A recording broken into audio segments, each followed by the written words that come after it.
What's good, y'all? Welcome back to the Playmakers Corner podcast. I'm one of your hosts for today, Simon Villanos, aka Coach V. And I'm the other co-host for this episode, Kodey Stoffer. And boy, Coach V, sounds like your voice is back in full strength just in time for one of the most awesome positions in Colorado. Yes, the strongest position in Colorado. It's offensive tackles. We're talking top 5 class of 2024, our seniors here in Colorado, the best offensive tackles in the state. This has consistently been the strongest group year in, year out since we've started this thing. I believe everyone who has made this list has went D1. Or has committed to D1, and that is pretty much the case, except for one on this year's list as well. But let me go ahead and break down how we do this thing. So we have 10 different categories where we give players a ratings anywhere between 1 to 10. Ratings between 1 to 3 on any category means that they need improvement. 4 to 6 is about average. 7 to 8, we're looking at above average to good. As you approach that 8 mark, you are closer to a 3-star talent at that specific category. 8 to 9, that's a pretty big range there, but a lot of nuance there. That means good to great, so that's comparable anywhere between 3-star to 4-star talents there. The closer you get to 9, the closer you are to a 4-star or even 5-star talent. And then 9 to 10, that's very good to elite. That is top tier guys who could potentially carry over that skill or category to the NFL potentially and be successful there. But those are our 5 stars, at least in that category. And the 10 categories we got is versatility, hand fighting, pass protection, run blocking, reaction time, awareness, footwork, agility, strength, and size. We go ahead and add up, me and Kodey individually evaluate all these players, and then we go ahead and add up those scores to get our overall grade. That is our personal evaluation grade. Personal as in myself, I have my own, Kodey has his own, and then we go ahead and average it out. Add those scores together, divide it by 2, and that is our PMC grade. And then we basically just go down the line here. The highest grades is our number 1 guy, second highest 2, 3, 4, 5. And so there you go. There we go ahead and do it that way for our PMC grades and for our top 5 seniors list, just so you could know the process there. And on top of that, we have evaluated 2 of the top prospects at offensive tackle in the country here in the class of 2024. One is Jordan Seaton, who's actually committed to CU here, the 6'6", 290-pound tackle. He graded out at a 94 overall. And he's out of IMG Academy, by the way. And then the other one is Brandon Baker, a Texas commit. Hook him. He's 6'5", 290 pounds here, and he hails from Modern Day, the powerhouse out in Cali. So there you go. There we use those guys kind of as a baseline to see where our guys stack up. And honestly, it's really interesting because a lot of our guys stack up really well compared to the top prospects around the country, in our personal opinion. And we graded pretty hard here. Isn't that right, Kodey? And is there anything else you want to add on to our explanation of the process here? Yeah, no, I think that you said everything that you needed to as far as this position group is by far Colorado's strongest. I would call us an export for sure when it comes to offensive tackles, specifically offensive linemen across the board, honestly, out of the box state here. And this year's no exception. I mean, we really needed to grind on these grades because, I mean, the difference between being on this list and not being on this list was a 1/10 of a point this year. And then, the difference between the 6th guy who didn't make it and the 7th is 0.1. And then the guy after that, it was 0.7 between being like 8 and 7. So, and the gaps get even smaller on this list and whatnot, where the difference between even 4 and 5 was 0.15. So, just an awesome position group that we meticulously studied. We saw all of these guys live at one point during the season, actually, as a podcast. And I have been able to see all of these guys in person as well over the last 2 years, that is. And yeah, I mean, definitely was taking notes on all these guys and the guys that we that didn't make the list, we have also seen in action as well. So a highly scouted eye test involved as well for the majority of these guys. Obviously, analyzing the top player in the top recruits as well. It's an awesome position group, and all of these guys, I have a lot of confidence for them heading into the future. And also, if you hear your name on this episode recorded December 30th of 23, you are invited onto the show for an interview. So please reach out to us, starting with our number 5 guy and all the way up. So Coach V, without further ado, you want to introduce our number 5 guy here? Yes, I got you. So our number 5 offensive tackle in the class of 2024 in Colorado is Golden's Montre Strickland, the 6'5", 315-pound tackle, already starting out strong here. He is actually, and this is a spoiler alert, the only lineman on this list who is not committed yet. But don't get it twisted, he will be a steal for a lot of teams. Let's go ahead and get into the grades here, starting with the highest ones first. I gave him a 9.2 for size, and I also, here, let me check real quick. Yep, 9.2 for size, and a 9 for strength and run blocking here.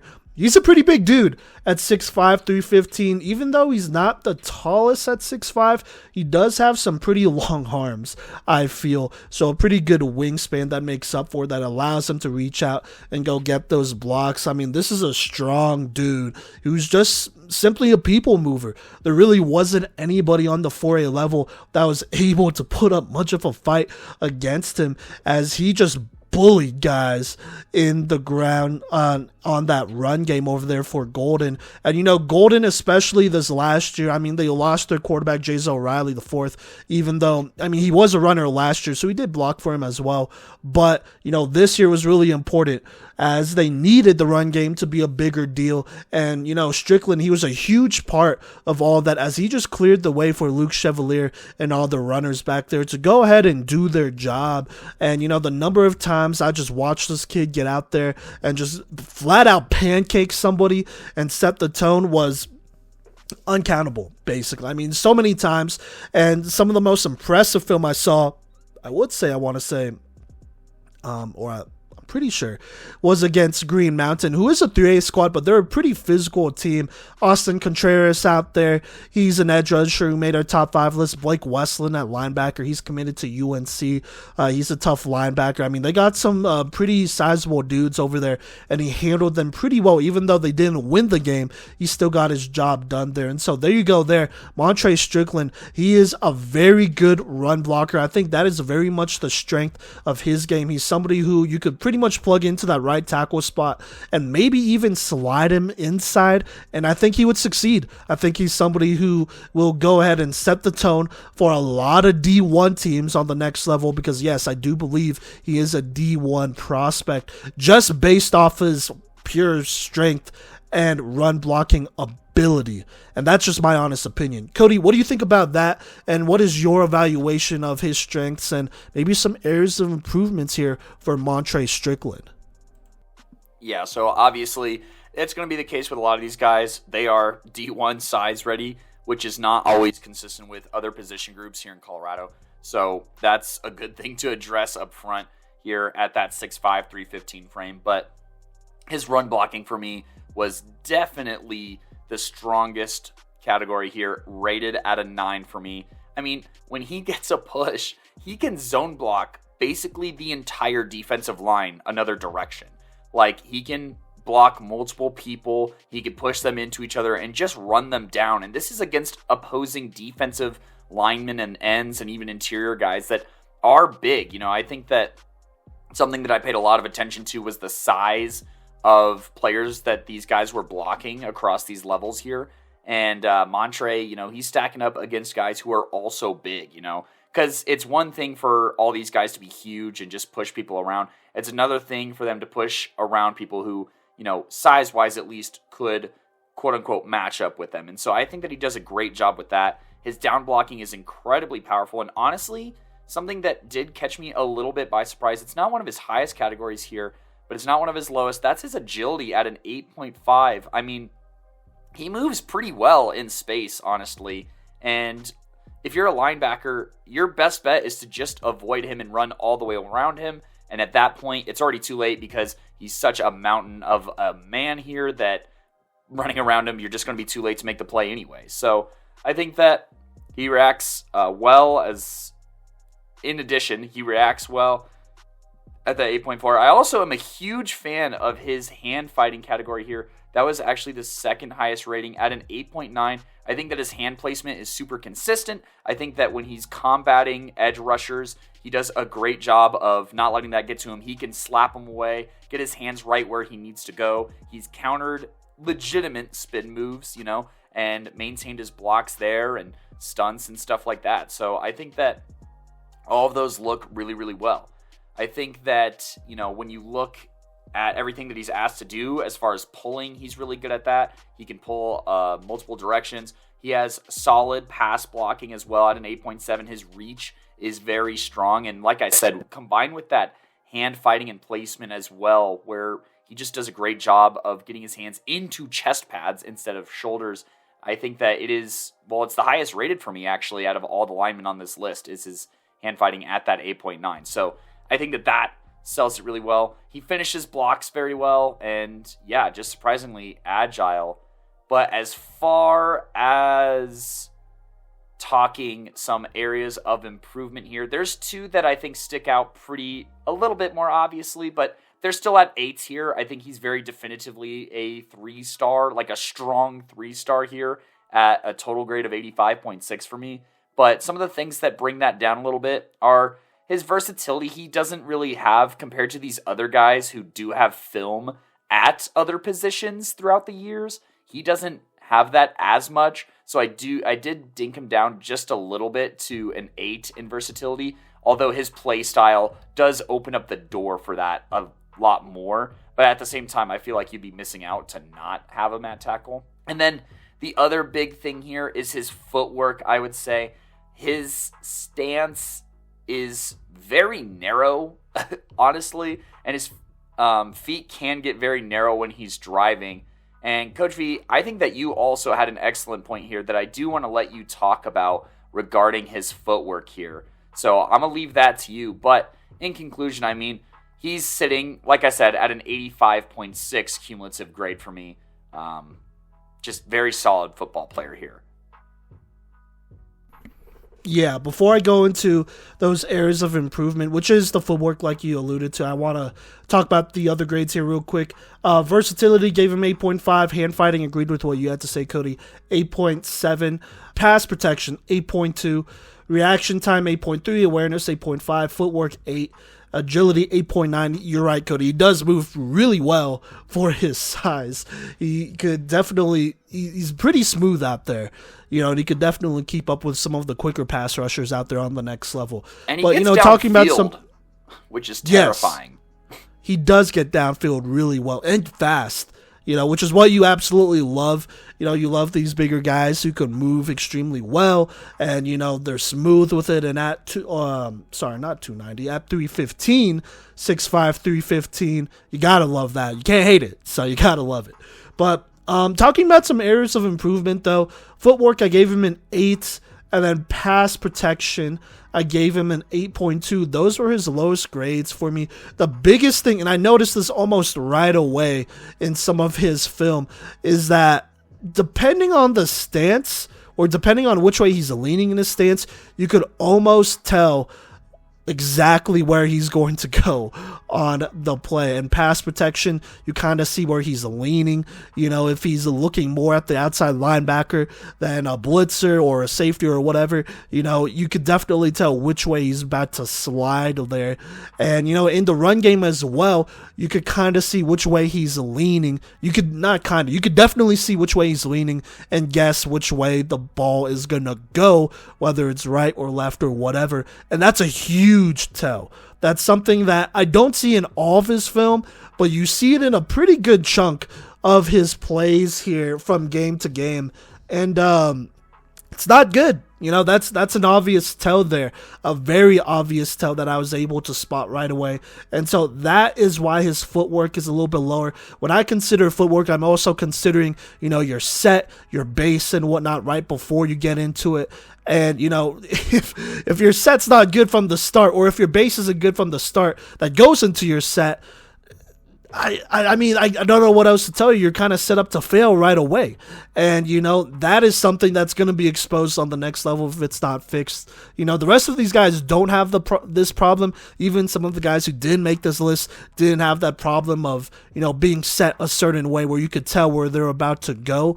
And so for him, you just got to fix that. You got to fix it. You got to be more consistent. You got to trust your athleticism because it is big time.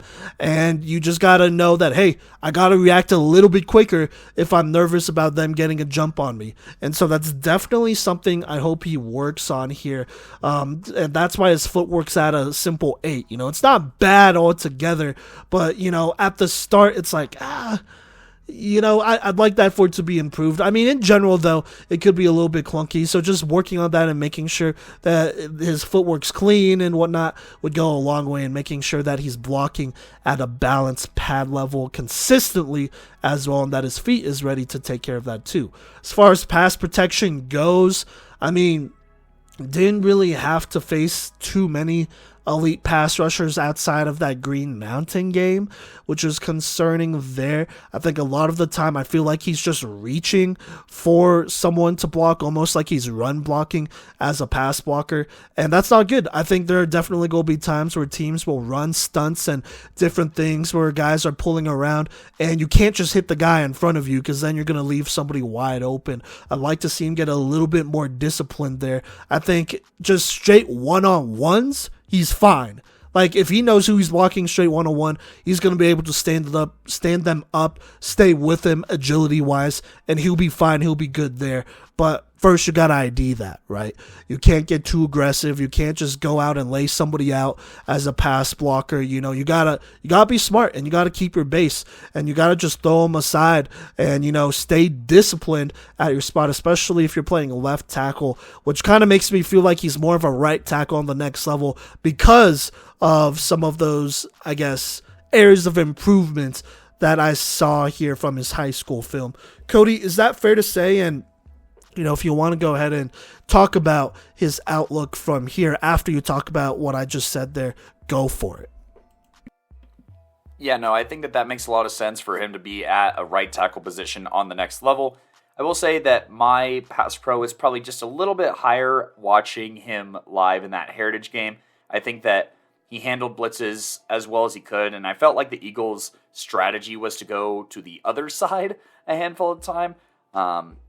So that's why it's just slightly higher, but I do agree that it absolutely does need work. It's not at a high level of consistency, and I mean, the footwork thing, that has got to be worked out here, and the stance, I mean, it's just inconsistent, right? And so that's where these little fine point details make a big difference in a list like this, and for recruiters as well, where it's like, all right, well, especially when we're staring at 4 guys ahead and even a few guys behind that don't necessarily have that tell or that show, and they're a bit more consistent. Even if their stance is maybe a little bit more unorthodox, at least it's the same every time, or darn near close. So I do think that is something that absolutely should be addressed, but I do think that this guy is still at this 3-star level, especially if you look at him as a right tackle. I still think that this guy is easily a D1 level athlete. And when I look at his offers, I don't know if it's just going to be one of those things where, well, it has to be one of those things now where after transfers and the smoke clears, he's going to have to be a late pickup by a program here. And so when you look at some of his initial looks here, there's like a Sioux Falls, a Western Colorado, CSU Pueblo, and stuff like that, which is like fine, but I think that it would be too easy for him on the D2 level. I really do. I think that he would over dominate, and he wouldn't become a more well-rounded player. So when I look at some of his other ones, he also has an offer on the D1 level to Central Michigan and University of Northern Colorado, and he had a game day invite as well to Fresno. I just thought I'd throw that in there. And I think that that's a bit more what we're talking. Obviously, as UNC Bear fans who, already have, spoiler, commits from this class, both guys off and on the list here, I think that he would be a great fit and allow the line to be maximized to its full potential based off of fit and positioning and stuff like that. So that would be awesome, but I do think that he can play on the FBS level as well, if I have to be completely honest. No, I definitely agree. I think he could play on the FBS level as well. You know, the pass blocking stuff, the stance, all the tells, all that. You could workshop that as a coach. Like, that's not the worst thing, you know, to work with. You know, that's why you have a job, you know, to go ahead and workshop that stuff. They bring in the athletes, the big boys, you know, ID, those guys, the scouts. They do all that. Your job as a coach is to workshop that. And I think it wouldn't be that hard.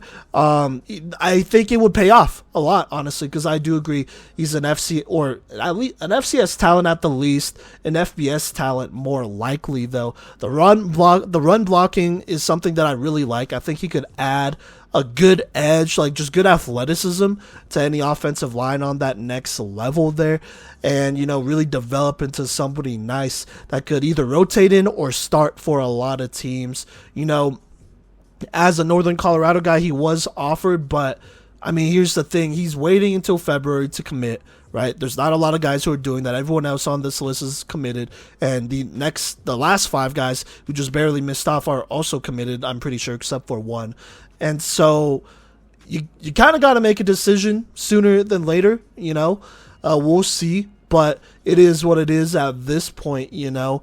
As much as I'd love to have him at Northern Colorado, I know we did recruit 2 guys at his position this year. One of them is someone that we can kick, you know, inside, which, you know, we'll talk about a little bit later. But the other one is definitely a tackle. And so that kind of begins to restrict things moving forward. Now, would we love to have him? Yeah, absolutely. I think he would add a lot to our room. And, you know, he'd be a great lineman to add there. But it does come down to scholarships who we still have. You know, shout out our boy Wilson Clark, who I know is starting over there, and I don't think he's graduating anytime soon here. At least not next year. So there you go there. So we'll just have to see. I mean, either way, he can play on pretty much any level he wants, I would say. And if he goes D2, I think he's someone who could automatically compete. You know, and he'll go as far as his knowledge of the scheme and all that will go, and how, I guess, easily he's able to pick it up. But, you know, there's no guarantees there either. You know, there's just not. So we'll have to see here, but I like Montre Strickland's game. I think he's a great athletic tackle. Reminds me a little bit of Travis Gray from a couple of years ago from Cherokee Trail, who was right here at number 5. You know, a great athlete, a big body, but needed some fine-tuning. I think they're similar in that way. Travis Gray obviously is a little bit bigger and a little bit more athletic, but Montre Strickland, he has a lot going for him. Like I said, great run blocker, great athlete. He's going to find a home. So, plain and simple. It's just, I guess, to be seen and to be determined what home and where that will be. So, yeah. Kodey, anything else you wanted to add on here before we move on? No, I think that you can introduce our one of the Bears' recent hauls from recent signing day. Yes. The number 4 class of 2024 offensive tackle here in Colorado is Fountain Fort Carson's Lincoln Faupali, the 6'6", 323-pound offensive tackle. Excuse me if I'm saying that last name wrong, but here, hold up, before you come at me real quick here, you know, shout out Beckham Kritz's aunt. She is Tongan, and that's how she told me. She told me that's how you pronounce his last name. So I'm going with Faupali here, you know, but excuse me if I'm saying that wrong. And, you know, not that I'm saying all Islanders are the same. I'm just throwing that out there. But let's go ahead and hop into his grades. It wouldn't be the worst that anyone has said a name on this show. I'm not going to say win or what, but it sounds good to me. I know. But Lincoln here, I mean, look, this is a kid that, you know, I've been able to watch play football for about 3 years now, you know, so I've got to watch him plenty. I know what he's all about. I've seen him train. I got to watch him at a combine at the Prep Red Zone Combine like years ago when he was a sophomore. And so, you know, I'm very familiar with his game. And here's what his game consists of. So I gave him a 9.9. This is the first 9.9 And this is the max grade I'll give any player in any category. I don't think I'll ever give a player a 10 in any category, but I gave Lincoln a 9.9 in strength. I also gave him a 9.5 in run blocking and a 9.2 in size. Look, talk about run blockers here. He has been arguably the engine to this Fountain Fort Carson run game for years now. And they've had, oh my God, at least 4 or 5 different backs rotate in and out, and they have not had a year where they haven't had a 1,000, at least one 1,000 yard rusher who has also ran for 10 plus touchdowns as well. It's been, I mean, that hasn't happened while Lincoln has started at tackle for Fountain Fort Carson. You know, and obviously there's a lot of other guys that go into that, but he's been a big part of that. You know, I mean, look, this is a guy that when it comes to just pure power, he has it. He has just overpowered a number of defensive linemen who have played on the next level or will play on the next level consistently, you know, over the years. And obviously they started at 4A when he was a sophomore, I believe. And then the last 2 years they've been in 5A. And so they played some really good teams. Columbine, Cherry Creek last year in the playoffs. This year, I think they played Columbine, I want to say, in the playoffs as well. I could be mistaken. Pine Creek, the number of battles they've had with them. You know, Legend, they got some big boys up front over there. Regis Jesuit, they got some big boys, edge rushers who have made our top 5 lists in the past. And he has dominated all of them. There has not been a player who has been able to overpower him or even so much as make him take a step back, in my honest opinion, as long as he's put on those pads for Fountain Fort Carson and those Trojans. That's how special he is. And there's so many guys that he's went up against who's played Power 5, who is playing Power 5 football right now, who he's dominated, you know, and that's just plain and simple. Talking about size and frame, I mean, he's 6'6", 323 pounds. That's as good as it gets. That's as good as it gets, honestly. Run blocking, 9.5. He knows who he needs to hit, and he consistently gets to the next level and just flat out pancakes dudes. You know, he sets the tone for this Fountain Fort Carson team and has done it on a consistent basis for about 3 years now. He is that guy out there when it comes to run blocking. He's just a tough presence out there. Real quick before I pass it to you, Kodey, I want to talk about some of the other things I like. Gave him an 8.7 for agility. He's been a guy that's been able to move. He moves extremely well for his size. Somebody who could get out there into space and gain speed pretty quickly, especially when he's pulling. So he's tough there. 8.6 in awareness. You know, whether it's pass blocking, run blocking, he's going to go ahead and block somebody. He's not just going to, you know, stand there. He's going to go look for blocks and be smart about it. And then I gave him an 8.6 when it comes to versatility. I legit think that he's somebody that could also kick inside and be an excellent guard or center as well. You know, somebody who could get in there, set the tone as a run blocker, and still be fine. And you could pull him and all that, and I think he would fit that extremely well. So there you go there. Kodey, hopefully I did not take up everything here, but you know, this is another one of these guys that, you know, over the years I've been able to watch a lot and cover, and you know, it's pretty much been a foregone conclusion that he's going to make this list. But you know, what do you think about Lincoln here out of Fountain Fort Carson? Yeah, so Lincoln, obviously, he's number 4 on this list, and, you know, is here for a reason. I mean, I have a cumulative score of an 85.1, and his strength is the biggest proprietor of that at a 9.8. I mean, dude holds off defensive ends, edge rushers, or opposing interior defensive linemen with one hand in pass pro. With one hand.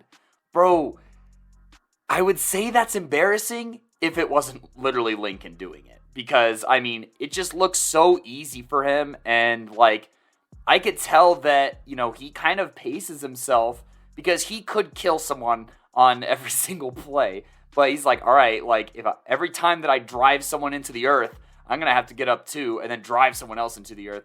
So he is just so, like, effortlessly powerful. I mean, another thing that I kind of looked at when it was available, of course, was looking at some of these guys' like posts on Huddle, and his max bench right now is at 350, and of 185 pounds, he could do 29 reps. I mean, these lifting numbers are crazy. I'm just going to run through all of them, actually. Squat of 485, deadlift of 535. Like, this is a dude here, and he can move mountains, and that's going to be the game plan for him moving forward here. He had the most impressive lifting numbers, which I definitely think helped his strength take a big bump. And then, obviously, on the field, he's tossing people around like rag dolls here. So that's going to remain consistent. I also got to echo Simon's verbiage here with the run blocking. I mean, I have it at a 9.4.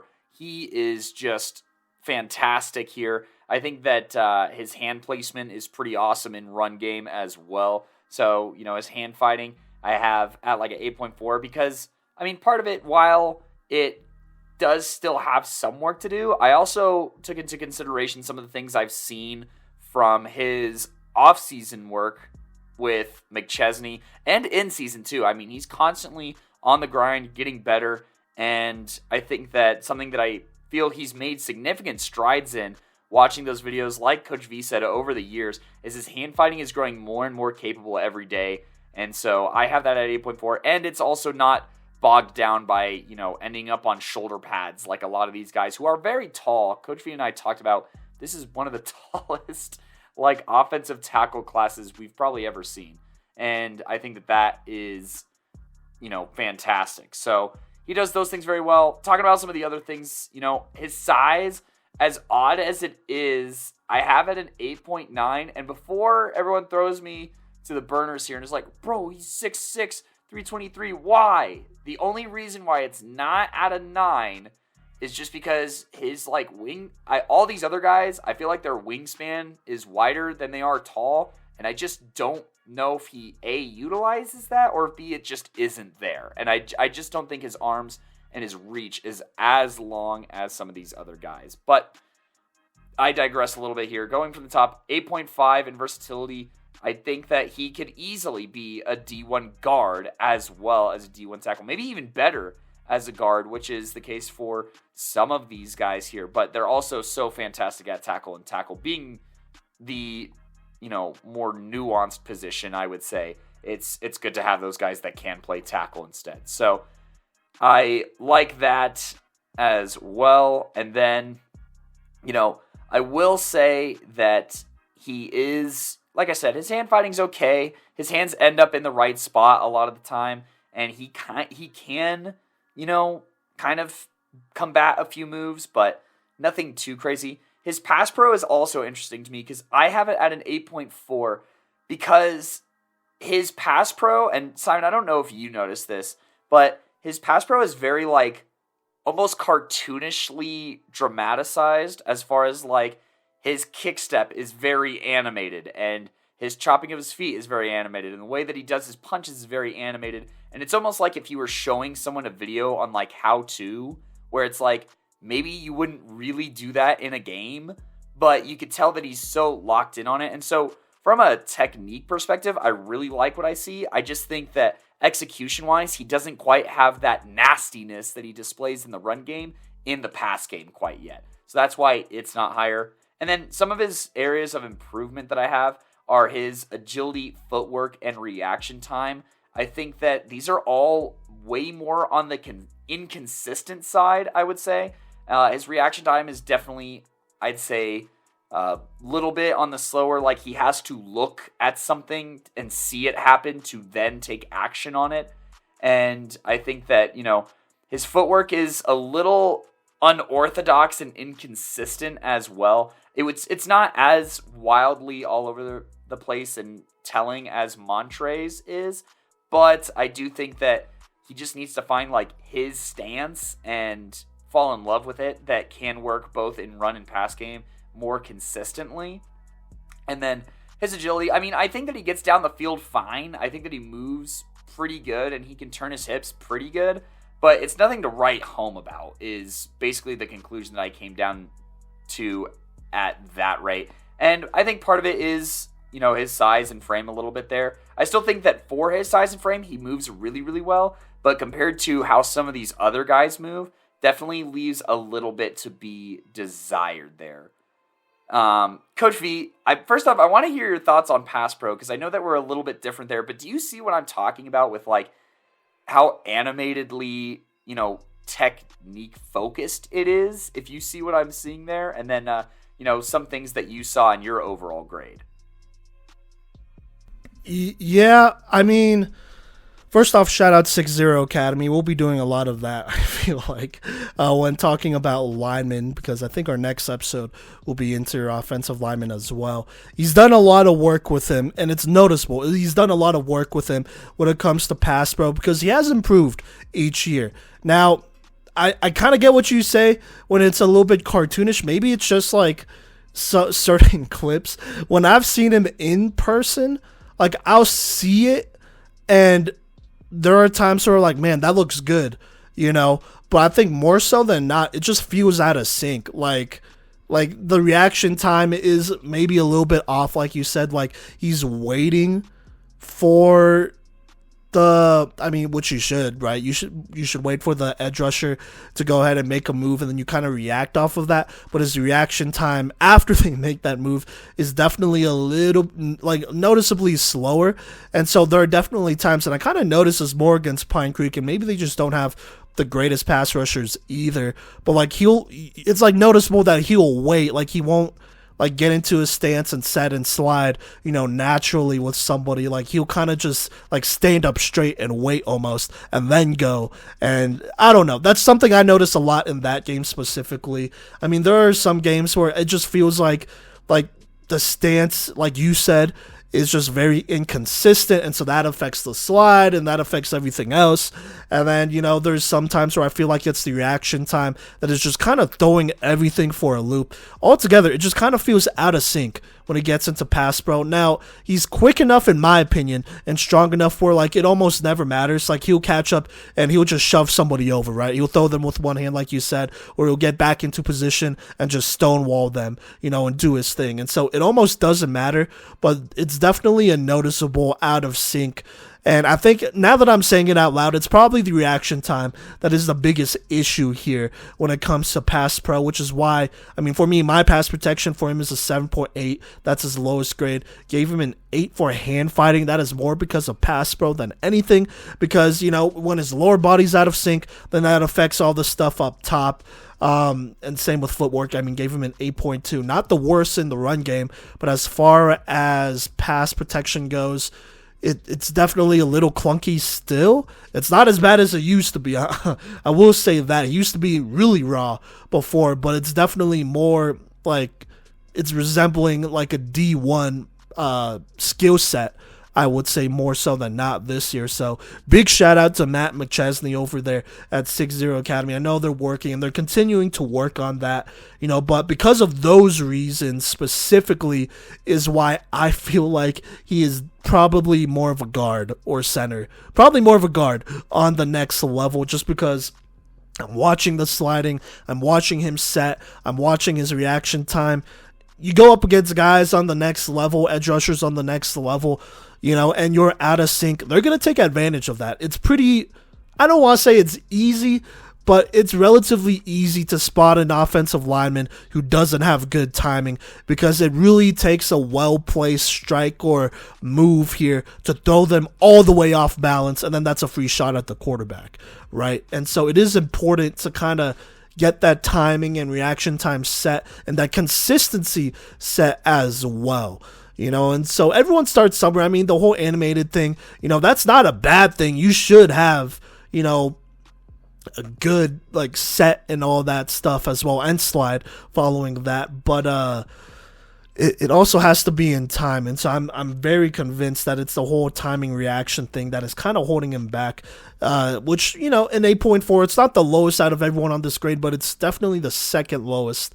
And the guys ahead of him are, significantly a couple points ahead because of how well they are able to sync up with other pass rushers and defenders. Does that make sense, Kodey? I didn't want to workshop and take over the whole thing there, but that's kind of just what I'm seeing from seeing him play in person multiple times. When he goes into pass protect, it just feels like it's out of sync and that maybe he's overthinking it a little bit. No, that's the perfect way to describe it, I think. As soon as you said, it's out of sync, I was just like, yep, bingo right there. And I mean, for Lincoln, his reaction time is my lowest grade out of everyone that I evaluated. in or outside of inside the top 5 for sure. Outside of the top 5, there was only one player that I thought was needed a little bit more work reaction time wise. And I do think that part of it is just going to be a confidence thing. And I mean, look, at least last I knew, I don't think he transferred out, but he'll have to rep against like Marcus Howard at Unco, and that's you're gonna have to be in sync against a guy like that who played really, really well in the time that he got to be on the field as well, and is somebody who you can't just. I mean, Lincoln obviously loses like the reach battle there because Marcus has been at it, and he's got that advantage to him as well with that wingspan. So those are going to challenge him. But what is maybe some things that we can look forward to with him as an Unco commit? And I honestly think that with his strength in the run game, I mean, he is raw, don't get me wrong, compared to a handful of these guys, but that just means that his ceiling is really high. And in addition to that, I think that with his prowess in the run game and, maybe simplifying the offense a little bit and being a little bit run heavy, I think that opens up opportunities for him to see the field even sooner than later, even if it's not ideal and we would rather have him like a redshirt year to just get his life together here. He's coming in big and strong, and that looks really, really good, especially looking at the Big Sky competition here.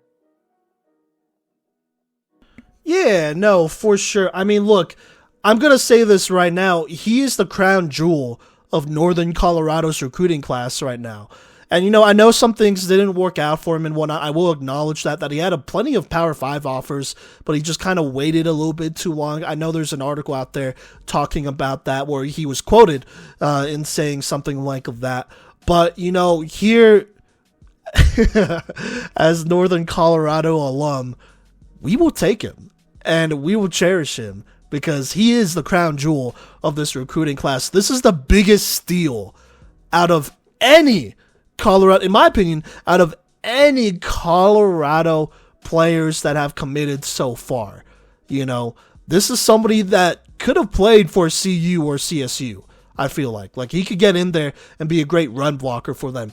But instead, he's with us at Greeley, and maybe that's not, what he wanted, but, I can't stress enough the immediate impact that I think he can have on this team. Whether he's at tackle or guard, I think he's somebody that you could put at guard and he immediately enhances our run game, which, by the way, sucked. I'm not even going to mince those words. Our run game was so horrible. We could not... The number of times we were in 3rd and 10 situations because we can't get 1 yard or 2 yards on dive is crazy. And I know we're playing in the toughest conference, but God, bro, I'm going to go ahead and bleep that out. But God, dude, get a yard. But Lincoln is going to go ahead and give us a couple more yards just by being out there.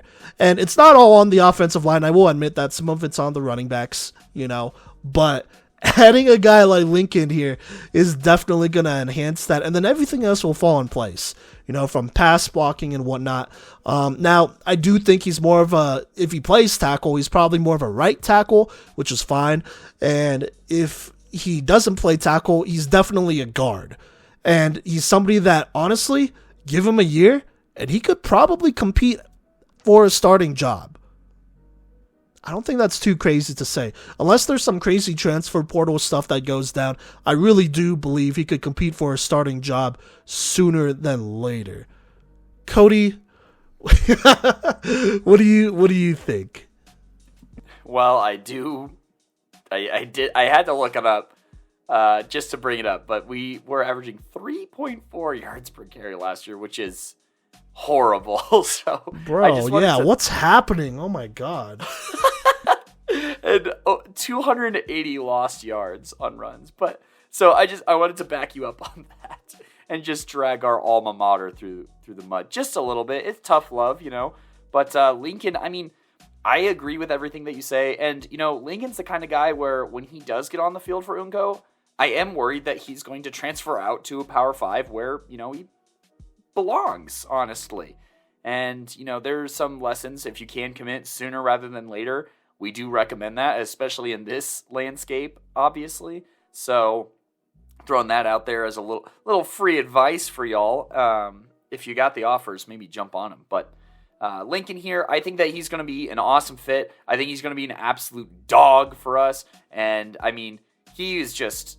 The physical upside is ridiculous. When you said NFL kind of... Because it's the only time that we've really said that word in this top 5 series so far. I think this is exactly what we're talking about. Is a guy that can run block and has the strength of Lincoln. This is where, we can see those flashes of like, oh yeah, we could see this guy making NFL run blocks. Now, we're not saying he's there yet. Obviously, we mentioned a ton of things that he has to work on.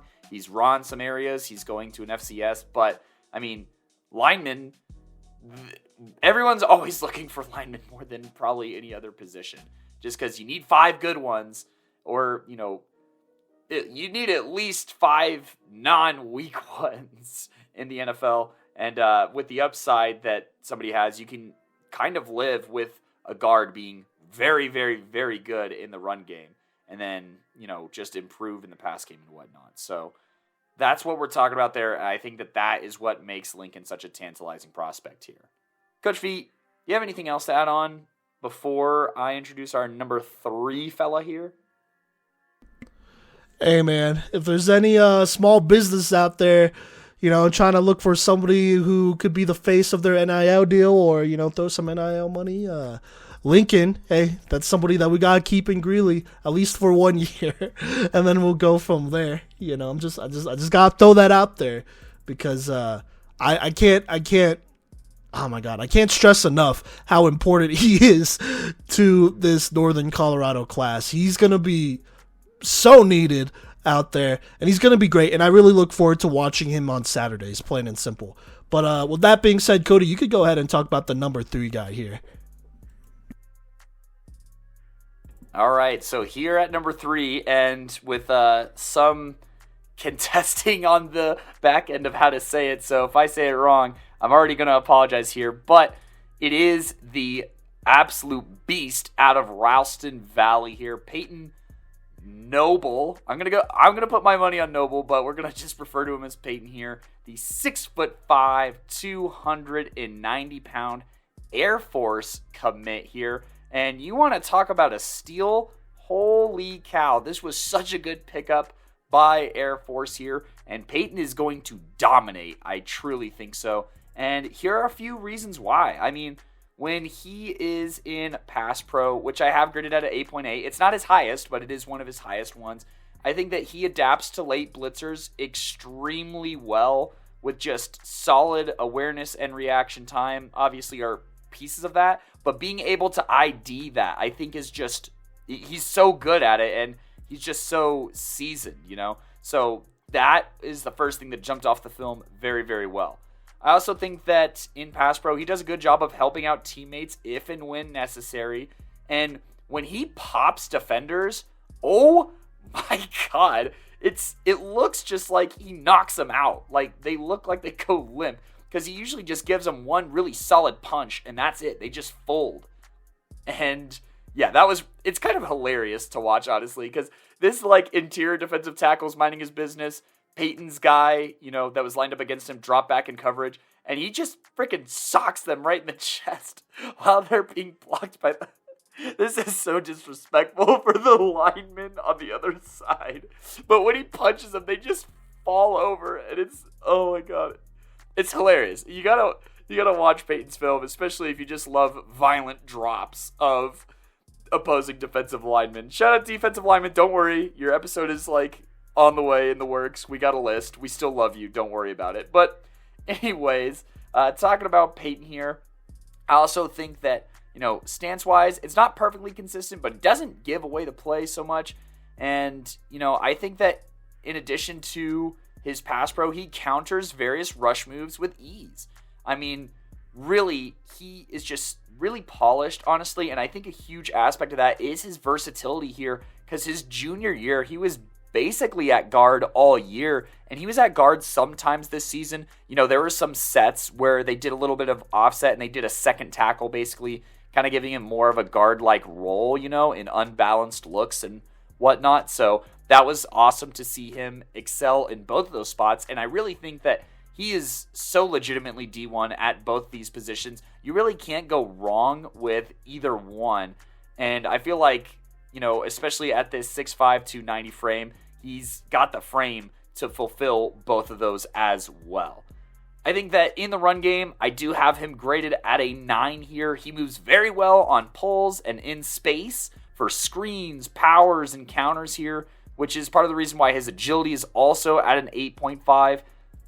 And, even in those situations, once again, he just always knows who to block. He's very, very smart.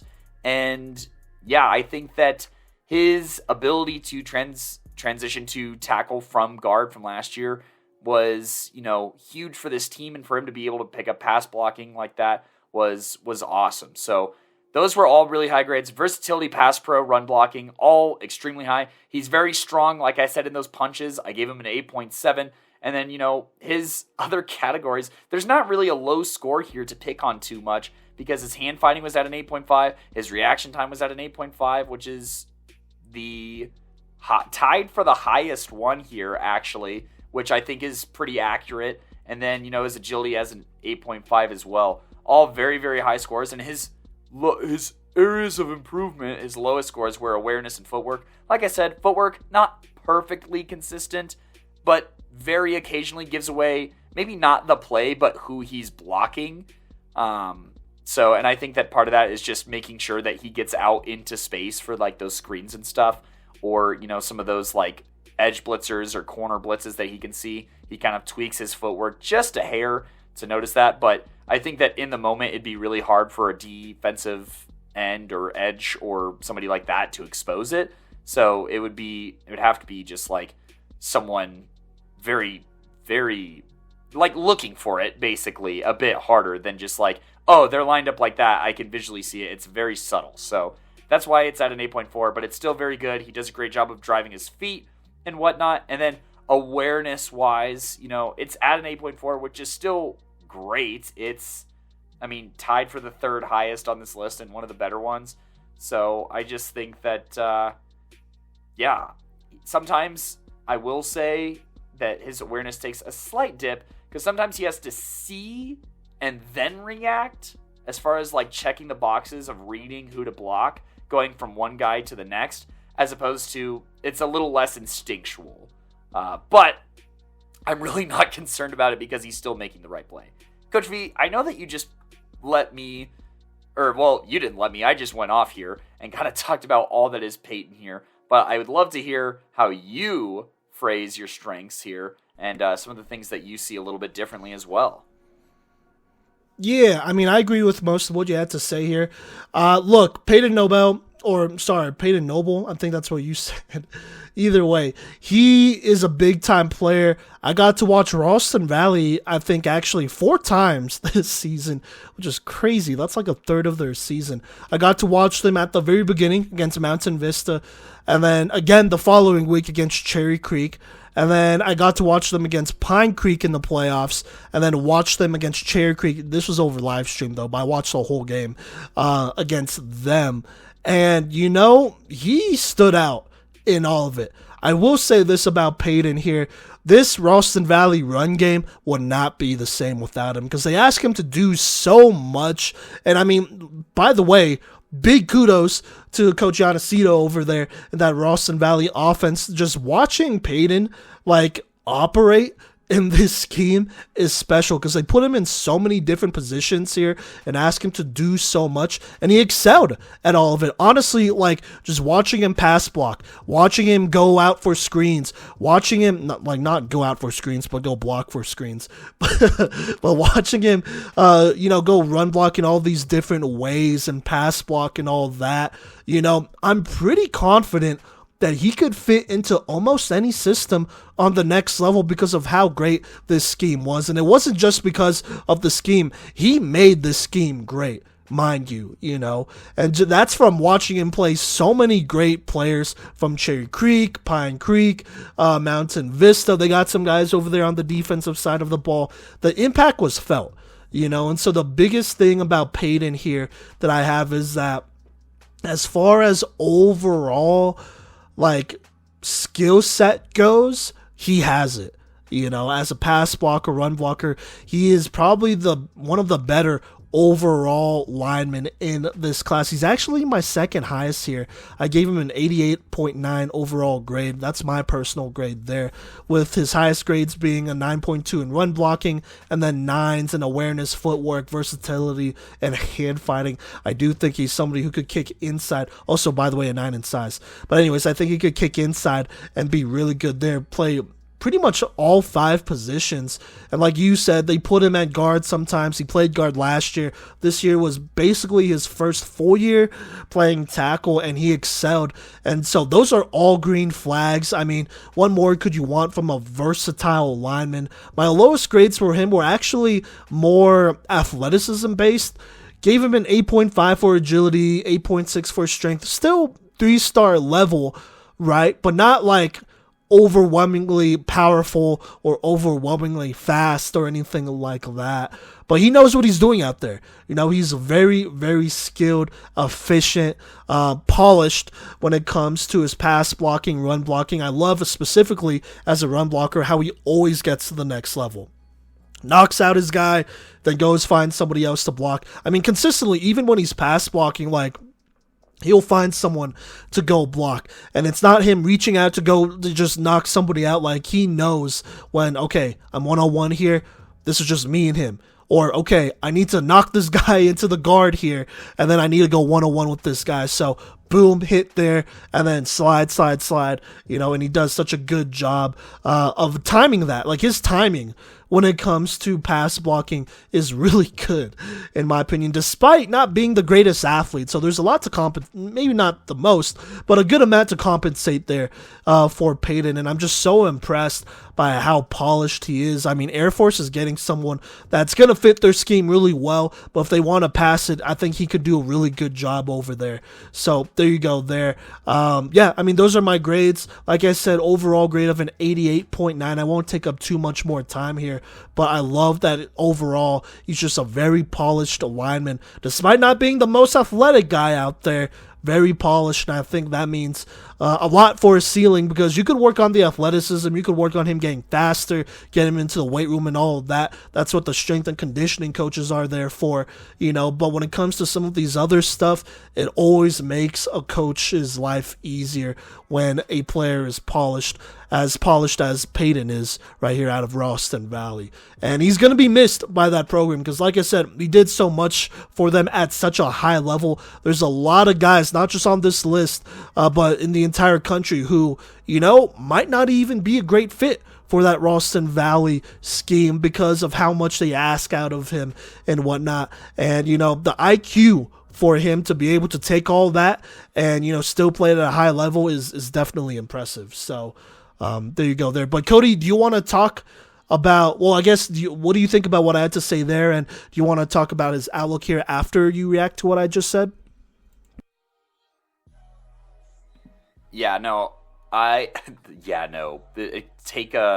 Donate us $1 every time I say, yeah, no. But anyways, Peyton here, I do got to agree. There is definitely some work to be done in his agility and speed, but like you said, he still did it, and he still did it at a very high level. I mean, he was out on screens constantly, and a variety of screens at that, whether it was those flanker screens or whether it was those halfback screens and whatnot. So he does everything at a good level, and I think that he's going to be an awesome fit at Air Force specifically, and I think that there is a chance that he could see the field sooner rather than later for Air Force. Obviously, I think that with everything that they don't have to coach him on, that goes a very long way. They're not getting a raw nobody on at this point of the list on is raw in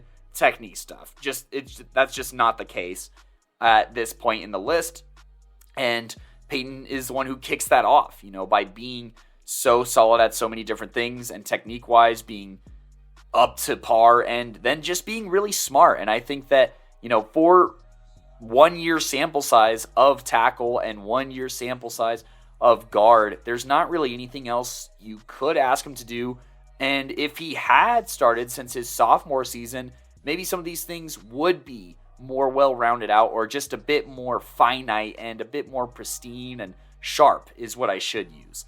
So I think that that's probably the only complaint I could have, and I am very excited for how he's going to fit in with Air Force. I think he's going to be critical to how that offense operates, and it's an offense that moves around quite a bit with that triple option and asks a lot of their guards in the run game and of their tackles as far as movement goes, and he could do all of that and some for when they do drop back and pass. I mean, I saw them complete a deep bomb in that bowl game that they played in just, last Saturday from today. So, I think that that's all awesome. I do want to kind of get inside his head and talk to him about what the recruiting journey looked like. So, like I said, all of these guys are invited onto the show. We'd love to have you all, so just reach out to us and let's get an interview set up for the month of January or February. But Peyton here, awesome pickup by the boys here at Air Force, and I don't think I have anything else. What sucks is that he definitely picked Air Force over UNC, Unco, that is. And we would have loved to have him, but regardless, rooting for him, moving forward. But I don't have too much more to add. Kodey, do you want to talk about the next guy here?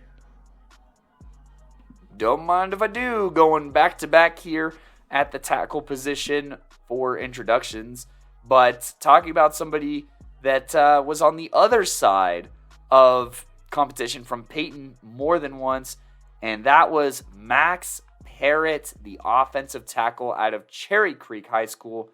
6'5", 295 pounds here, and I'd say the biggest and best asset when it comes to the screen game out of all of these tackles here, and just so many things that he does well. Highlighted first and foremost by his run blocking that I have graded at a 9.3. I think that what makes that so possible is he has the highest agility out of anyone here at an 8.9.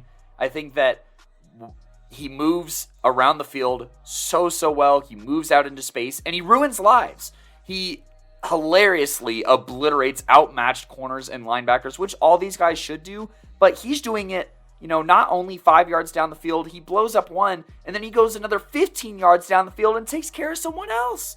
It's insane how well he covers the entire field, and it's something that he just does on such a consistently high level, and I think that it was so critical for the Creek offense this year that, was a little inconsistent on deep passes and kind of mid passes and stuff like that for sets. So being able to help the screen game go as well as it did this year and help them, go to another undefeated regular season was super important. And Max was the piece, the key to that honestly working. And so I think that with the way that he moves, he does a great job of turning at the hips while also keeping his shoulders square. So technique-wise, he's also doing very, very well there. And I also think that he moves from one block to the next very well and has awesome situational awareness. His awareness is actually the highest grade here for me at a 9 because, like Peyton, he picks up blitzes very well and he sees the guys very well, but he will shift from one to another on delayed blitzes, and then as far as rolling off of one run block to the next, which is another reason why his run blocking is also so high, is I think that he goes from one block that's done to the next the best. And there's one play in particular where he gets a pancake and he ends up on his knees. I want to say this was against Grandview, and I love referencing specific plays like this. He is on his knees and the run is being cut back his direction, and he gets his hands into the chest of a linebacker from his knees. I had to back up from the mic on that one. Sorry, Simon, for blowing out your eardrums, and sorry to the listeners, I guess. But from his knees, he pushes away another defender, and that run is successful from a block on his knees, which is, just another kudos to his strength that I have graded at an 8.9. And I just think that, something else that I like strength-wise is the way that he matches up against more traditional 4-3 ends who are larger, and he holds his ground so well against those bigger defensive linemen, but he succeeds very well against speed rushers and their different attacks that they have here. And, against stacked boxes, he can move 2 different people, which is super cash and helps find easy success here. And, when you do all of those things very well and technique-wise, in the run game, he does a great job of getting his hips turned and turning the defenders so that whoever is running behind his back, or the play is going to his back and completely walling off people from play. I just don't think that in this class, there's someone who just does it so consistently and in so many places on the field specifically. Coach V, you do such a good job of stopping yourself so that you don't talk about everything good. Maybe there's something I can learn from you someday, but I'm going to toss it to you anyway and wish you some luck here, talking about all the great things that Parrot does. Yeah, I don't want to parrot too much here, but I'm going to... Bruh. Can't say that on air, just kidding.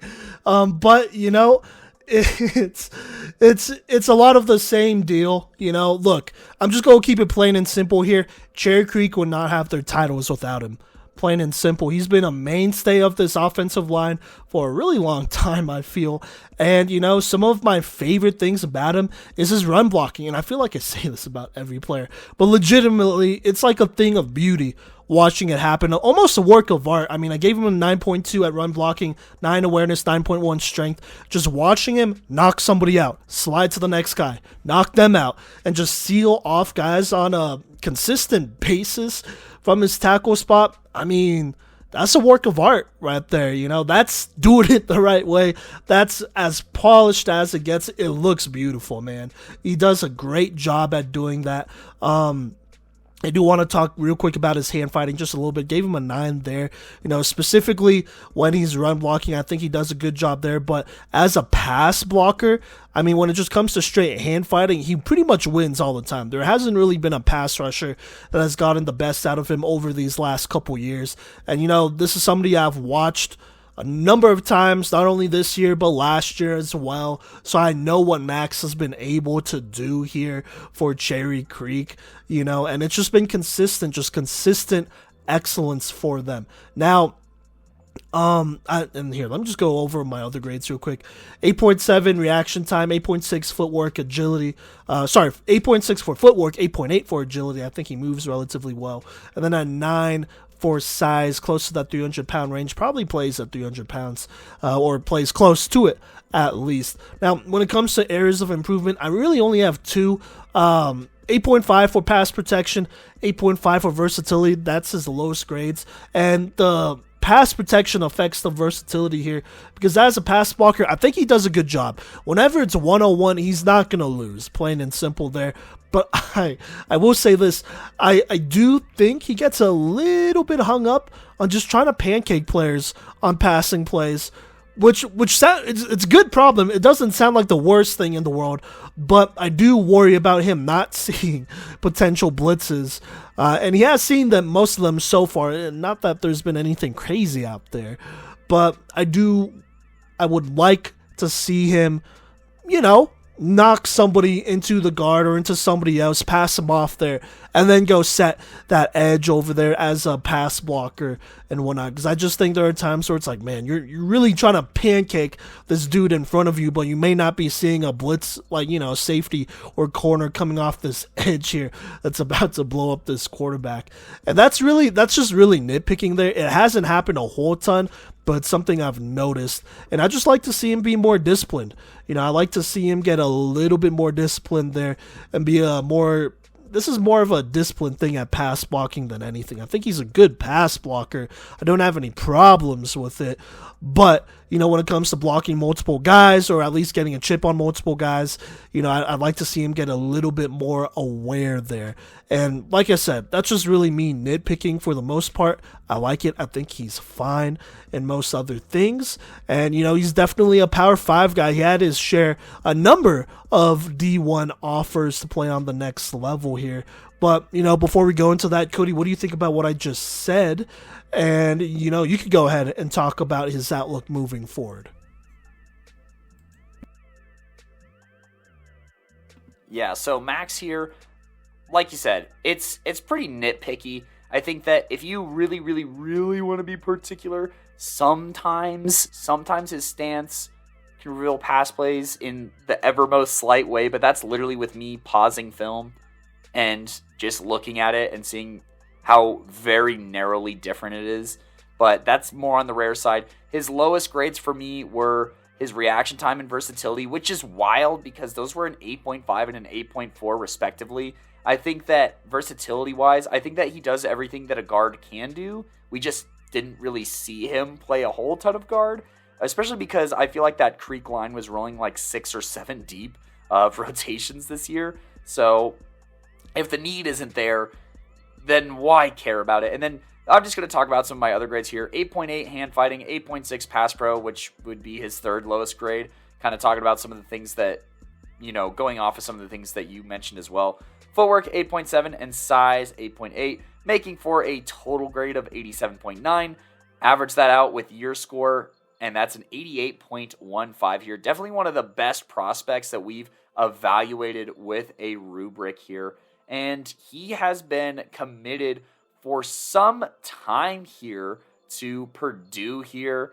And, looking at 24/7 here, obviously he had a ton of offers. Arizona State, Air Force as well, Army, Charlotte, CU, CSU, Columbia, Cornell, Dartmouth, Eastern Michigan, Iowa State, Lafayette. The list goes on, right? So definitively an FBS guy. But I think something that's kind of interesting here is as of right now, there are 10 players at his position on the roster and 3 other commits, which, will make for some good competition, but he's never been one to back down, and he is the highest graded one out of those guys. He's just the smallest one. So, which is, maybe just a hair concerning looking at outlook here because size is the one thing you can't coach. I do think that by the time he does find himself in the rotation, he's probably going to be, on that 300-pound side because he's really, really close to being there. I assume that now that football season's over, he's probably going to drop down just a little bit. But at the same time, he's probably the most... I haven't watched those other guys' film, so this could be complete hearsay, but he's one of the most athletic linemen that I've evaluated, so I would assume that, especially with how well Colorado stacks up nationally, that his agility is going to be a huge proponent in how soon he gets onto the field. But we're probably looking at, a redshirt season here, seeing as that, like I said, they have a ton of linemen on the roster. But I think that from a national standpoint, he stacks up very, very well to 3-star recruits, and he's right on the cusp of being a 4-star guy, honestly. And, that's something where if he had, probably a few drives of, guard film, and he just shows that he can do it because he has the skills to do it, that might be the difference right then and there. So, Coach V, what do you think of that outlook? What do you think of him in a more I don't want to say more competitive, but definitely more competitive situation here. And as somebody who talked to him as well following the state game, he is excited for that aspect. And, should he be? And how do you see that going down? Well, yeah, he should be excited to go compete. That's definitely something I'd hope he'd be. But, hey, Purdue, that's a great school over there. They play in a tough conference, unfortunately. But, he's getting good education. He's playing against some top-tier guys. But first, he's going to have to compete against some of his teammates. And, he's never really been someone to dodge competition, or at least I don't think so. And so I think he'll be fine. At the very least, he's going to be a good rotational guy. And obviously there's a transfer portal and things could change and whatnot. So there's that. The bottom line is that he's a D1 guy. He's a Power 5 guy, in my opinion, and could pretty much play anywhere. There are some things that I, hope he works on and whatnot. I do think he could probably be maybe a little bit of a better guard than tackle. But, we'll just have to see what happens.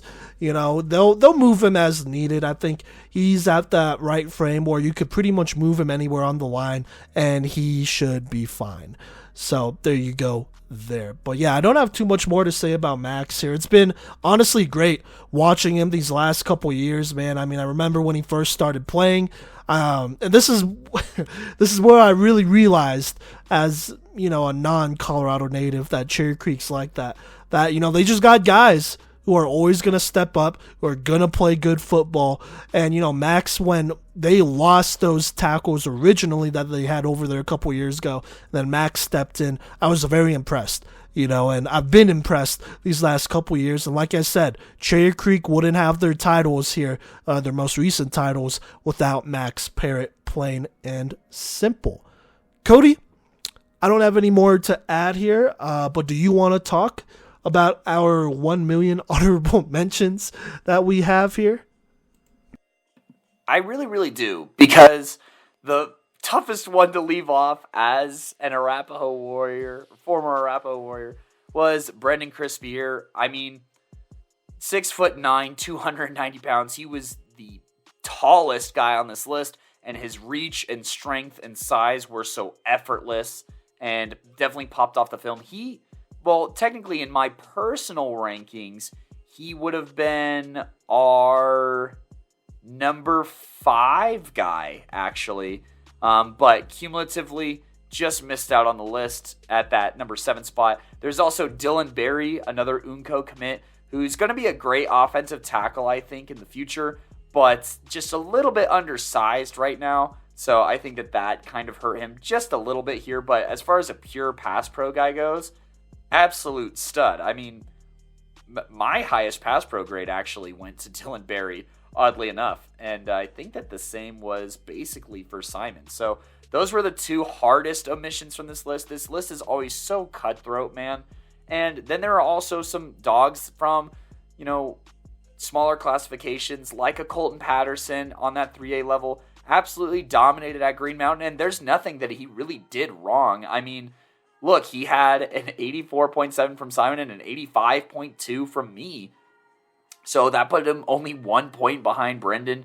And very solid prospect. Definitely maybe the most underrated prospect as far as Colorado tackles go. Just because he is sitting in D2 land. And don't let the 3A classification fool you. If you can't offer him, he is a D1 guy. And then Spencer Rathburn here. From Rock Canyon. He just narrowly missed the list as well. He's committed to Wyoming, if I recall correctly. And then the Nebraska commit, Landon Davidson, definitely rode a very strong junior season as well. And he is just on the outside looking in. Coach V, feel free to throw in anything that you had. I mean, gosh, you were at that Grandview game. We both saw Brendan and what he could do. And I definitely think that after that game, we were like, oh yeah, all PMC guy for sure. And then watching the film and looking at the more finite details, just not quite there. And then Dylan Berry was the big exception that didn't make it for our top 5 from your list, if I recall correctly. Yeah. Both great players. Actually, both players were the highest rated pass blockers in this group here. Gave them both 9s. I mean, just both really long offensive tackles who don't have to do much to keep edge rushers at bay because they'll get their hands on you before you could even react, and that's an issue. And so, I mean, looking forward to both of them. Brendan Crisp, he's going to South Dakota. That's a good program. And then Dylan, he's coming to UNC. And Dylan was actually somebody that I got to, I kind of found here late in the preseason, this 2023 preseason here, to add to our watch list because he really filled out a little bit more here and then followed that up with a good senior year. And so I'm excited about his development. Yes, he is a little bit smaller at 265, but he's also 6'7". And so I think he's going to be fine for us. I think he provides like a legit pass blocker, who could hold down that edge and do a good job there. And so I'm really excited to see what he contributes to UNC here and excited for him to be a Bear. And then the rest of these guys, Colton Patterson, underrated. Got to watch him multiple times. He's big time. He could honestly also play guard on the next level too. I think he's still D1. Just throwing that out there. Spencer Rathbun committed to Wyoming. Landon Davidson, Nebraska. I mean, great players there. Russell Hutchins from Fairview took a look at him. Same with Colin Sturm out of Lutheran. Seth Olson from, I believe that's Chaparral. He's 6'7", 260. Just not a lot of film here. And then you had a lot of other guys who might be playing in different positions, so originally thought about evaluating them there, but most likely you'll see them on the interior offensive line list. One exception being Zach Smith out of Thunder Ridge. He has a lot of tight end film. He's listed as a tight end, but I'm pretty sure he's going to play tackle for CSU, and that's a big boy at 6'7", 280, who can move really well for them. That'll play for them. And so just because he just didn't have a lot of lineman film, I didn't want to evaluate him really as a lineman here, since, I mean, technically he's at tight end, so there you go there. And then last but not least, AJ Burden from Cherry Creek. That's probably the biggest guy we had to leave off this list. I don't know why, but like all of his clips on Huddle are like corrupted, which I have literally never seen before. There is no highlight reel that we could actually take a look at, and we've seen him play in person, and it's like I don't know, like it's fine, but it's not enough. Like we're never ever watching one lineman specifically, especially at Cherry Creek games. So it's really hard to evaluate him without just watching full games. And even then, at the games we were at, we weren't exactly blown away. Maybe that could have been changed if we saw more highlights here or some clips that really highlighted certain situations. But, he's going to Iowa State. I'm sure he's a good player, a good athlete for them he's been a good athlete for them over at Cherry Creek, but will be another one for Iowa State here soon. So just wanted to make sure I mentioned that. But without further ado, Kodey, do you mind if I talk about the number one tackle here in the class of 2024 in Colorado? Let's get it. The number one tackle, senior tackle in the class of 2024 here in Colorado is Fossil Ridge's Gage Ginther, the 6'6", 285-pound tackle here. Let me just go ahead and get into it here, and then, Kodey, I'll throw it to you. Gave him some pretty high grades here, 9.4 for versatility, a 9.3 for run blocking, a 9.2 for strength. Some other grades I want to mention, 9.1s for agility and hand fighting. So a couple of 9s to start out here. Look, this is a kid that I feel like can legitimately play all 5 positions on the offensive line and contribute at all 5 positions. Great run blocker. He's somebody who just has impressive strength and speed and agility. Just a great blend there for somebody at 6'6", 285.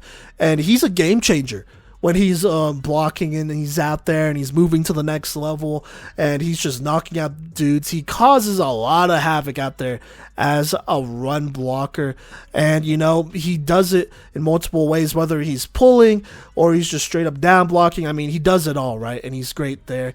Now, when it comes to him as a pass blocker, he has some good skills here. He's a great hand fighter. It's rare that anybody will take him down. I could be mistaken here, but I'm pretty sure they played Cherry Creek last year in the playoffs. Isn't that right, Kodey? I could have sworn I saw him go up against Blake Purchase a couple of times. It was or no. Regis. Sorry, Regis. And it's that Hayden edge rushing Moore film, which they have some dogs at edge rusher as well. They do. Yeah, Hayden Moore was the one I was thinking about. I knew it was a top 5 guy who, by the way, is over at Michigan, and he dominated that matchup. The rest of the team did not dominate that matchup, but he did, and so he did a really good job. And Fossil Ridge, I mean, that's a program over there that has a history of putting out great linemen here. Trey Zune, I believe, went over there. He is now at A&M starting, I believe, and so that's the kind of, I guess, pedigree they have when it comes to offensive tackles over there, and he fit that so well, being that next great tackle from Fossil Ridge. And so, yeah, just a great blocker altogether, physical, fast for his height and weight there. And then I'm just going to go ahead and go into some of the areas of improvements here. Not too many. Gave him an 8.7 for pass protection, 8.8 for reaction time, 8.6 for awareness, 8.5 for footwork. Before I get into this more here, I will say I graded strictly his senior film here, just looking at different games and whatnot. And I am definitely... I am extremely concerned about this coaching staff over at Fossil Ridge, because the reason is awareness and footwork and pass blocking, I feel like, is all a little bit lower compared to what it would have been if I graded him as a junior, is because it just feels like the scheme does not, the blocking scheme does not fit what they're trying to do with their skill players. Whether they're running the ball or passing the ball, just it all feels so disjointed and not well put together. And I really just feel like half the time it's just Gage going out there and identifying, IDing, like, all right, here are the guys coming off this edge, I'm going to go take care of him, and then he goes do it. And sometimes it does leave some guys out to dry, I feel. But, I mean, he can't play all 5 positions on the offensive line. I feel like a lot of it is also on the coaching staff, because you have running backs going the wrong way. You have screens that are not synced up really at all. You have passing plays where, like, the line is not ready to pass for a prolonged amount of time, and so they're just blocking and blocking and blocking, and then eventually it just comes down to one-on-ones, and Gage holds up his side while the other 3 linemen eventually, like, they can't hold it down because there's not enough help there. And so it's just so disjointed. And so I feel like if I evaluated his film as a junior, this would be a lot higher. His awareness really took a hit, because there are times when I'm watching a senior film and it's like, dog, what is like going on in this play? Like, there's not huge problems coming from your side as a pass blocker. You usually take care of guys that you engage one-on-one, but it feels like there are blocks being missed there, though. So there is that. And then this is the only thing he could really work on. Footwork here, 8.5. I think it could be clunky at times, but it could just be his senior year and him being already committed and whatnot. I don't know. I think he'll be fine, though. I would like for it to be a little bit smoother here, a little bit quicker here as well, because I do think he could get a little over-aggressive at times, specifically as a pass blocker, and that's an issue. So there you go there. That's pretty much the one thing I feel like he could really work on. That's not all on him. But Kodey, what do you think about my evaluation of Gage Ginther and, my criticism of the new Fossil Ridge coaching staff, because he had a different one from junior to, well, basically his first 3 years to senior year? Well, I can agree that there is a very obvious difference from junior year to senior year. His film is way more impressive, and he's just way more better utilized his junior year. Senior year, you're right. It's such a mess, and like, I don't know. I feel like I can go harsh on him and be like, well, why aren't you communicating? But at the same time, like, he's a high schooler. Like, you're gonna do what coach is telling you to do, even if he's kind of stupid. So, and this is a Fossil Ridge team that's not lacking talent either. I just want to put that out there. They have some great athletes in multiple positions, and just still kind of stunk it up this year. But Gage did not, because while we did have quite a few different grades and our top 5s looked a little different on an individual level, it was pretty clear that Gage was going to be our number 1 guy here. I mean, versatility, I also have graded at the high 9s here with a 9.3. I mean, when you could go D1 at multiple positions, it kind of speaks for itself. So I think that is something important. Run blocking, I also had up pretty high. I had it at a 9.2. And, I think that his vision in the run game and his knowledge on who he needs to block is amazing. He maneuvers around the field very well. I have that at an 8.7 on agility. And his follow-through when finishing blocks is clean, and he collects pancakes in both pass or run. But in the pass game, I don't think it's like too overemphasized for him to get pancakes. He just literally gets into it. I think that one thing that I saw his junior film, and this is our biggest gap point-wise here, is I think that his footwork is so consistent and his base is so consistent, and it never ends up in a position where it could be compromised or attacked, really. So I think that between that and when he leaves blocks when necessary and picks up the next block, I think he does that very well, which is why his run blocking is at a 9.2. His awareness is also at an 8.9. And I think that even when he's using, once again, one hand for his strength on certain blocks, it's at a 9.1. To be able to hold off opposing pass rushers, big, small, defensive end or edge or blitzers with one hand, you're a dog for that. And he also has like a crazy wing. He might have the best wingspan out of anyone on this top 5 list specifically, because his arms just seem to go on for miles, honestly. And I think that definitely helps him in his pass pro. And, he has the strength to back it up as well. I think that his stance also looks the same regardless of pass or run, which is important in not giving it away. I think that it just looks a little quirky, with that left foot that's usually at a slight angle. But, if it works and gets you into position for run or pass and it's consistent, I don't really think that there's a problem with that. And I also think that something else that helps out with his awareness that you could see more in his junior year film, and something that I think was missing from the scheme his senior year, is he's not trying to do too much. He trusts his teammates to get the blocks that they're supposed to, and his head isn't really looking that way if he thinks that they really can handle it. Now, obviously this year, with the way that things were drawn up between the X's and the O's on the chalkboard, that was not always the case.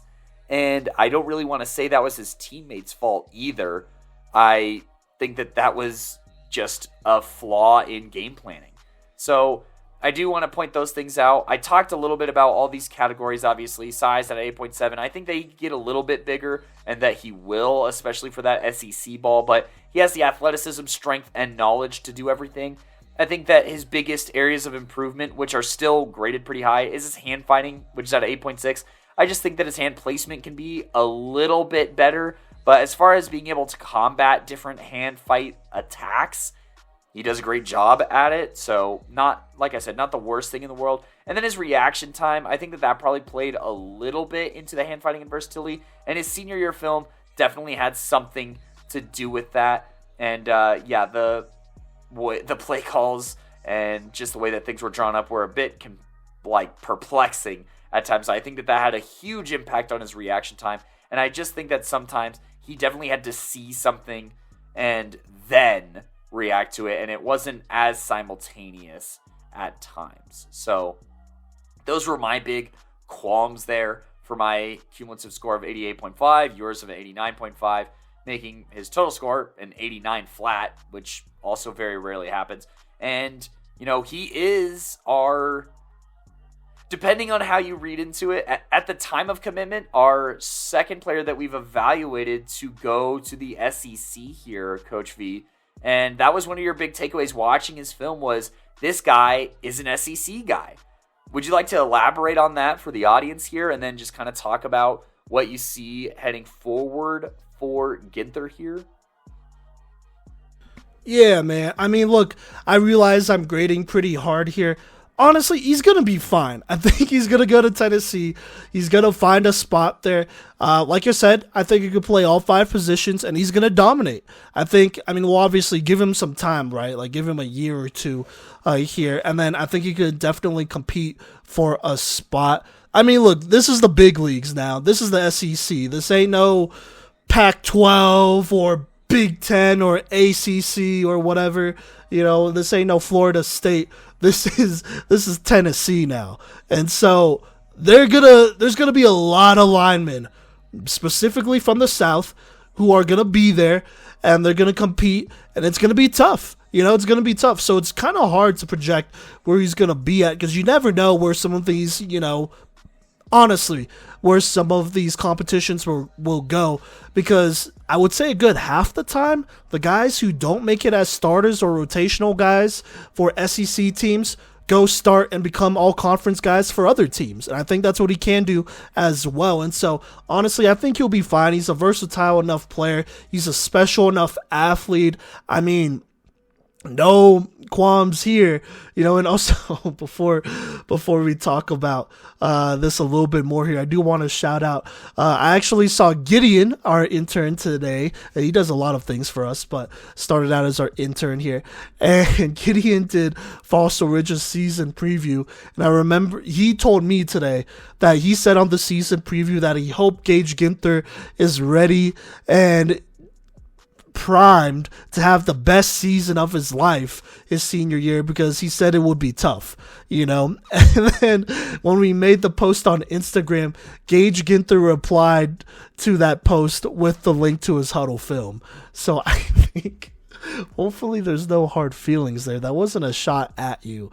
That's more of a shot at everything else, because I feel like, this is my personal opinion, that your last coach was unfairly fired unless there's something more there.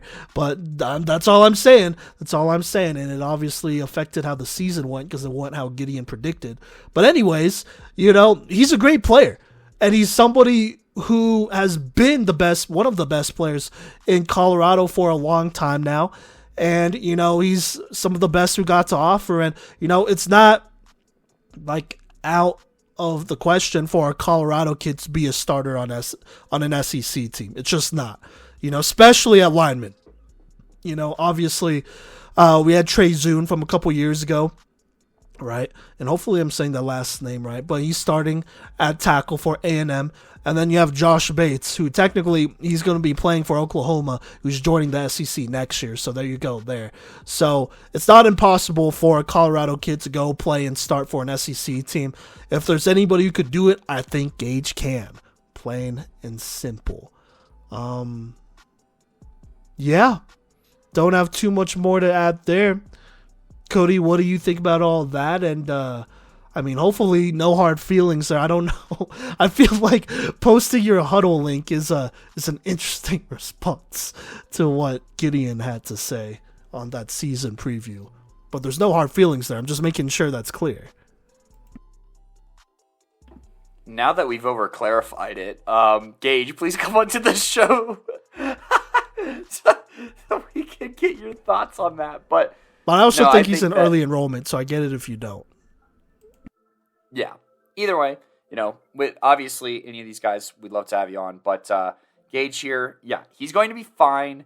And I think that something that he's going to find at Tennessee is stability. And I think that is going to maybe some of the things that weren't as clear or he didn't get to demonstrate to his full capabilities, because I really do think he was hindered this year. I think that he's going to be able to do that. And I do think that if you want to say nice thing about, committing to a Tennessee is he should have time to get a red shirt in there and round out his game with a very competent coaching staff. And honestly, hopefully just start trending towards the NFL, where his upside definitely is. He's definitely, high, very, very strong 3-star, borderline 4-star kind of guy.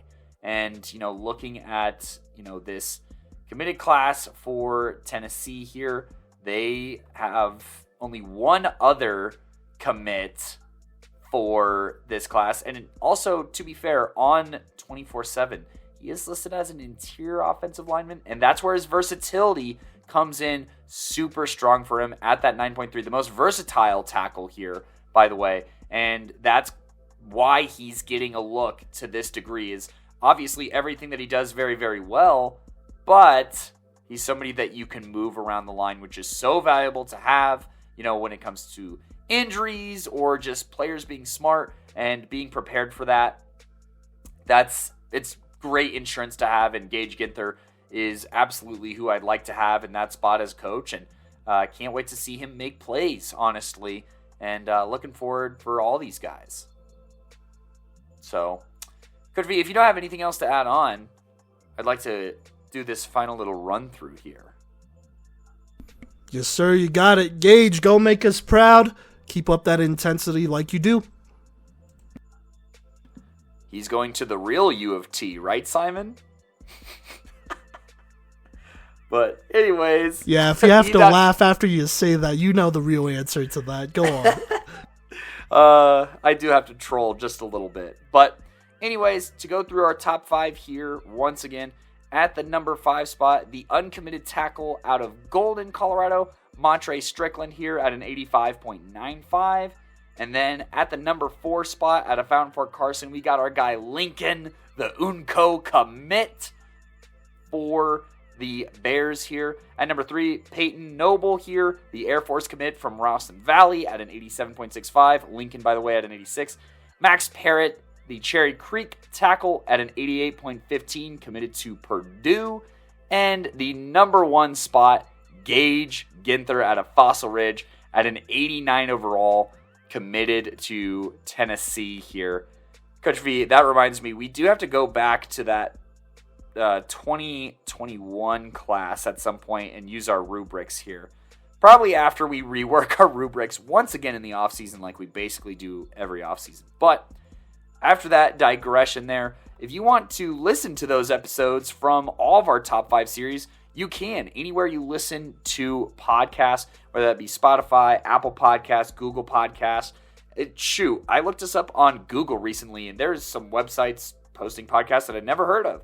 And you can listen to us there. So just Google us. You'll find those podcast spots. You could also listen on YouTube as well, where we post our episodes. And when you're there, make sure to subscribe to us and check out some of our other socials where we post video content as well, whether that be TikTok at Playmakers Corner. We also post stuff like that, as well as episode covers and updates on when episodes come out, and a lot of collaborative projects on Instagram at Playmakers Corner. We're also on Twitter/X at Playmaker Corner here. So go ahead and join the PMC fam here and, follow that hashtag PMC fam as well as hashtag Playmakers Corner for all of those updates on all those websites. We're also on Facebook as well.